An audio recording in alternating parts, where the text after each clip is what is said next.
Hello everyone, this is Maha, your English instructor from tutoria.pk. I hope you all are doing good and are in great spirits. In today's video lecture, we are going to talk about Unit 11, jiska naam hai The Importance of Family. And before moving on to the explanation of our first paragraph, we are going to discuss difficult word meanings extracted from this very paragraph. So first difficult word from first paragraph is crucial. It means of great importance. Urdu mein se hum kahenge aham. Second word is meditate. It means to think deeply about something, yani gaurav fikr karna. Third word is tyrants. It means a ruler who exercises absolute power oppressively or brutally. Or Urdu mein se kahenge zalim hakim.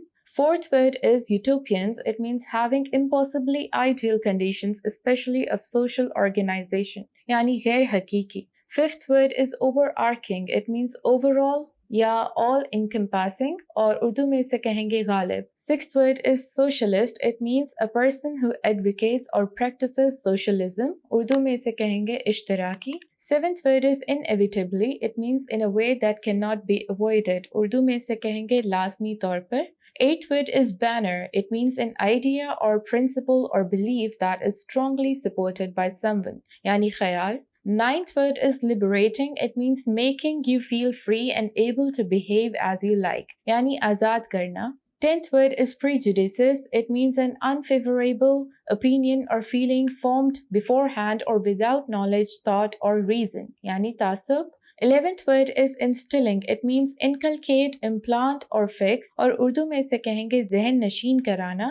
12th word is commonwealth. It means a group of people or of groups with a common aim to improve themselves, help each other and share knowledge and resources. Urdu میں اسے کہیں گے دولت مشترکہ. 13th word is antipathy. It means a feeling of strong dislike, opposition or anger. Urdu میں اسے کہیں گے نفرت کا احساس. 14th word is kin. It means family and relations. Urdu میں اسے کہیں گے رشتہ دار. 15th word is dictates. It means to give orders or tell someone exactly what they must do with total authority, yani hukum dena. Now let's move on to the explanation of first paragraph. جیسے کہ chapter کے title سے ہمیں پتہ چل رہا ہے کہ یہ چیپٹر کس بارے ہونے والا ہے، فیملی کی امپورٹنس کے بارے میں، جو کہ ماڈرن ایرا میں ہم موجود ہیں تو ہمیں پتہ چلتا ہے کہ فیملی کی جو ایک امپورٹنس ہوتی ہے، جو ایک سگنیفیکنس ہوتی ہے، وہ ماڈرن ایرا میں اس طریقے کی نہیں ہے جو ریولیوشن سے پہلے ہوتی تھی. ورلڈ ریولیوشن فیز سے گزرا اور فیملی کی امپورٹنس ریپلیس ہو گئی. کن چیزوں سے ریپلیس ہوئی یہ ہم جب یہ چیپٹر گو تھرو کریں گے تب ہمیں پتہ چلے گا. To understand how crucial the existence of strong family is, مطلب کہ اس چیز کو سمجھنے کی ضرورت ہے ہمیں کہ اسٹرانگ فیملی کی ایگزسٹنس کس حد تک امپورٹنٹ ہے، کروشل ہے آزاد روحوں کی سویلائزیشن کے لیے. اس کے لیے ہمیں کیا چیز کرنے کی ضرورت ہے، کچھ آڈ فیکٹس پر میڈیٹیٹ کرنے کی، غور و فکر کرنے کی ضرورت ہے. وہ آڈ فیکٹس کیا ہے کہ کیوں ہمیشہ جو ٹائرنٹس ہوتے ہیں، جو ظالم حاکم ہوتے ہیں اور جو یوٹوپین پولیٹیشینس ہوتے ہیں، پالیٹکس کے جو یوٹوپینس ہوتے ہیں، یعنی جو لوگ ان ریئلسٹک آئیڈیل آئیڈیاز پالیٹکس کے بارے میں دیتے ہیں، تو ٹائرنٹس اور ایسے لوگوں کا جو نشانہ ہوتا ہے وہ ہمیشہ ایک اسٹرانگ فیملی کو ریپلیس کرنا کیوں ہوتا ہے. اگر پلیٹو کی بات کی جائے یا مارکس، جو کارل مارکس ہے، اس کی بات کی جائے یا ماؤ کی بات کی جائے، یہ سارے لوگ کون تھے؟ یہ بہت بڑے بڑے فلاسفرز تھے.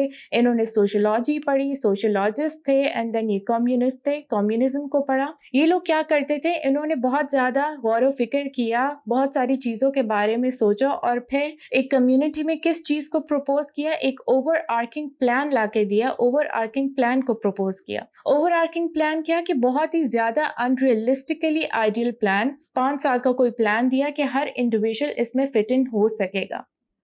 اور جب ہر انڈیویجول اس میں فٹ ان ہو سکے گا تو کیا دعویٰ کیا کہ ہمارے پاس پھر ایک آئیڈیل ریپبلک آ جائے گی، ایک پر منظم ریاست آ جائے گی اور ایک ریلیجیس ریاست آ جائے گی. لیکن اس کے بدلے میں ہم فورس سے کیا کر رہے تھے؟ ہم اپنے سسٹم کے بدلے میں، جو ہم ایک پر منظم اسٹیٹ اور سسٹم لانا چاہتے تھے، اس کے بدلے میں ہم اپنی اسٹرانگ فیملی کو فورس سے کر رہے تھے. کس طریقے سے؟